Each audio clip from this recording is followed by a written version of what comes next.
nze ndi artist ndi muyimbi ate omu ku balungi ennyo, in fact omu ku basinga mu Uganda, naye olw'obutali bwenkanya n'olw'obutiitiizi nga tebagoberedde etteeka lyonna, naye kubanga balina emmundu bagamba Kyagulanyi togenda kuddamu kuyimba kubanga batiitiizi. Bayimbi bannange basooka ne balaba obutali bwenkanya obwo, naye olw'okubanga abasinga emitima gyabwe giri mu lubuto ne basirika obutali bwenkanya obwo ne bugenda mu maaso.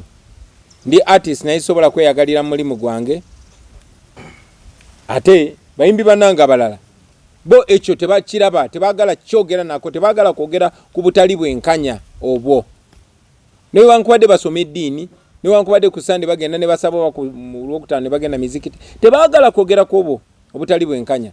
Timunnaffe, muyimbi munnaffe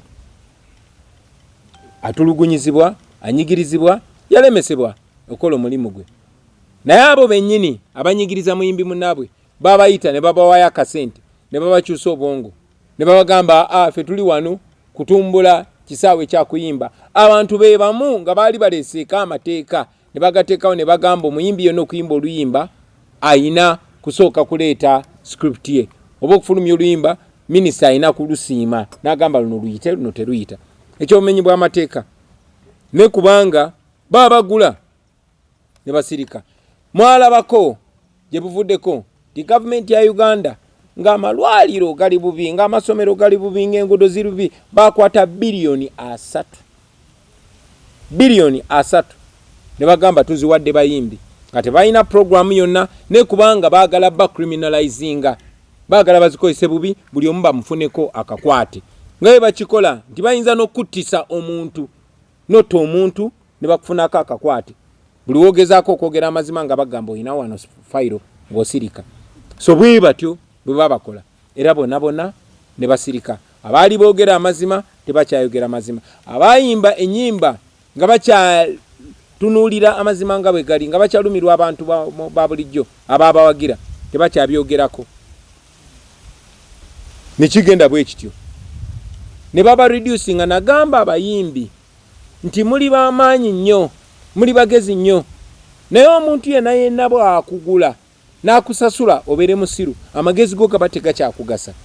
Kakati ekyo kye bakoze bannabitone, okubasasula, okulekeraawo okukozesa obwongo bwabwe. Nabalabula ne mbagamba bano abantu bagenda bafuula basabiriza, baagala bafuula basabiriza, ne mujja kumaliriza nga babakyawaganyiza n'abantu ababawagira, kubanga bali banyigiriza abantu bamu. Negwe omuyimbi baade bakwagala bakuwagira kubanga oyimba ku bibaluma, kubanga gwe eddoboozi lyabwe, ne kati ofuuse eddoboozi lyoyo anyigiriza. Bangi ne bagamba nti ndi mu byabufuzi.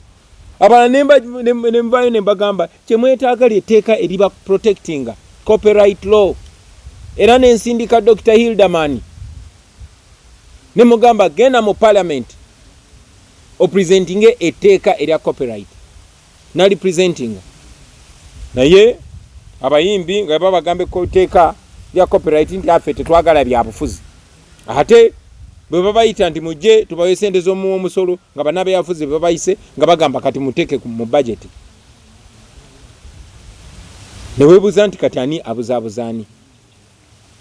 Olunaku lwa leero abayimbi babakakanyiza, babanafuyiza, babafudde basabiriza, babafudde ekisekererwa, babamazeemu ekitiibwa. Omusajja adda wali tamanyi yadde okuyimba nooti emu, naye ategerera industry kubanga muganda wa General Museveni, kubanga ayina emmundu, kubanga yabayita n'abawaayo obumpwanki nabagerera olugero ne mbagamba nti gye buvuddeko mu Russia waalingawo nakyemalira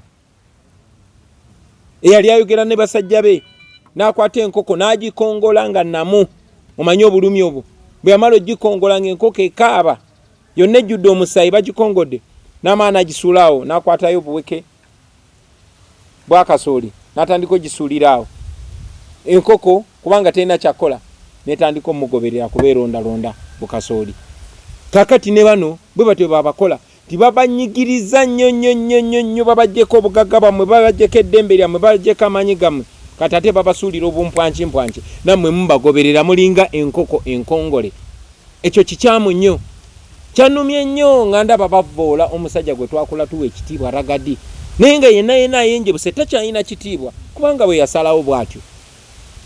Naye ndaba nga bavvoola omuyimbi munnange Mulangira Ssuuna twayimbanga naye, ali very talented producer, very talented muyimbi singa. Naye nabagamba nti bw'otolaba value gy'olina bajja gikwambula era walabye. So ngenda maaso nga mbabuulira aba artist bannange nti temwetaaga bumpwankimpwanki, temwetaaga bawaayo, kyemulina kya bugagga nnyo. Naye buli we mukozesa eddoboozi lyammwe okusiba bannansi bannammwe, nammwe muli bannansi, nammwe mbaba babasiba, era ekitiibwa kyammwe bajja kibamalamu, era bajja bafuula babbeega. Otuuke ng'oli muyimbi w'amaanyi nnyo naye nga tosobola na kweyamba, nga tosobola kwetaasa, nga tosobola kwebezaawo. Eyo si egyo Uganda gye mwagala okaddiiramu. Eyo si ye Uganda ba artist abato gye balina okaddiiramu. Industry eno yali nnungi nnyo okusinga wano, yali egaba ssente nga ne bw'oba toyimbye. Naye waliwo ensonga lwaki etteeka ly'ebitone, copyright law, etteeka ly'ebiyiiye, copyright law, waliwo ensonga lwaki tebaagala liyisibwe, kubanga lijja ba protectinga, lijja ba w'amaanyi, lijja bafuula powerful. Naye temubiwulira bataata ne bamaama, temubiwulira munnange. So mbagamba bino kubanga binva ku mutima, kuba mbagala. I'm telling you this because I understand you, because I feel you, because I am one of you. Those people despise you. Baba nyoma. My brother from the monitor asked me about the missing 18. What are we doing about that? You all remember that General Museveni came out in one of his communications and admitted having those our people. You remember that Nabanja, Museveni's prime minister, came out and said they have John Bosco Chibalama, and said that Chibalama committed crimes and is in their custody.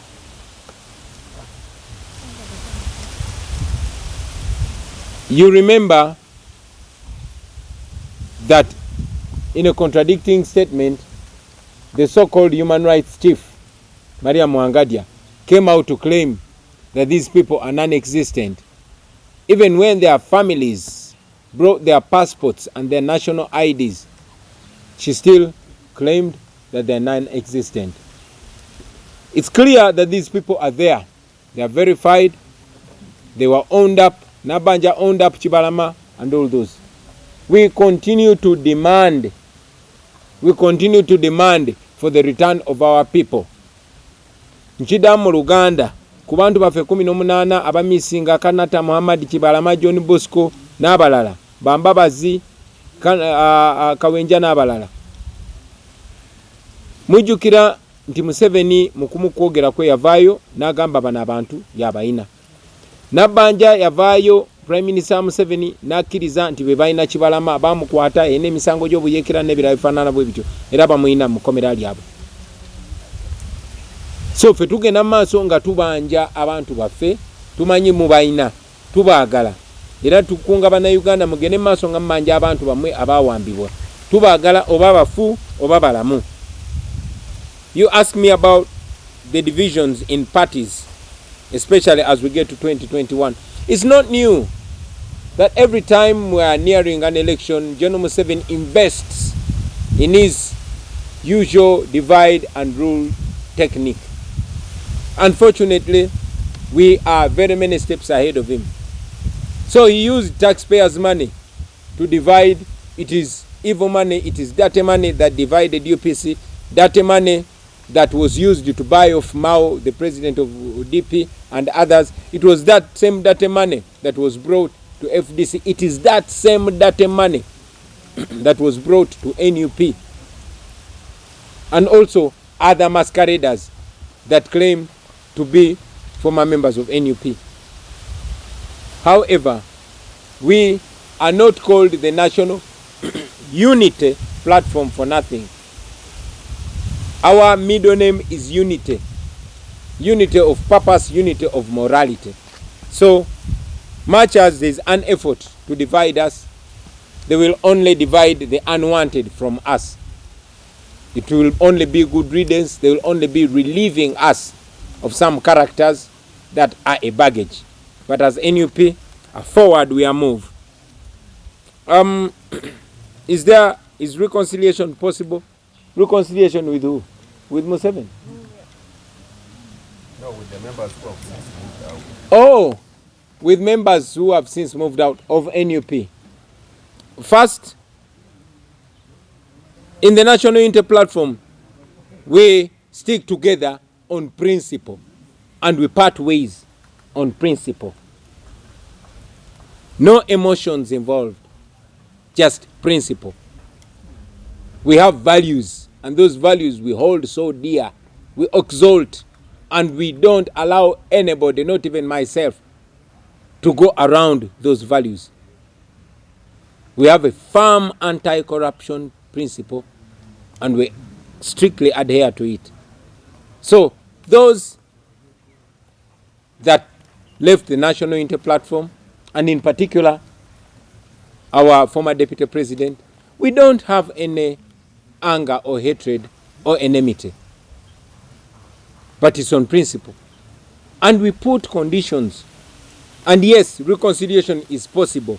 Even now, I want to categorically state that reconciliation is possible if our former Deputy President returns the taxpayers' money of 500 million, apologizes to Ugandans, and resigns from the place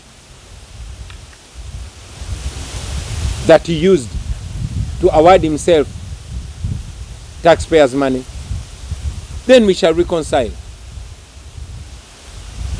We don't hold any permanent hatred against anybody.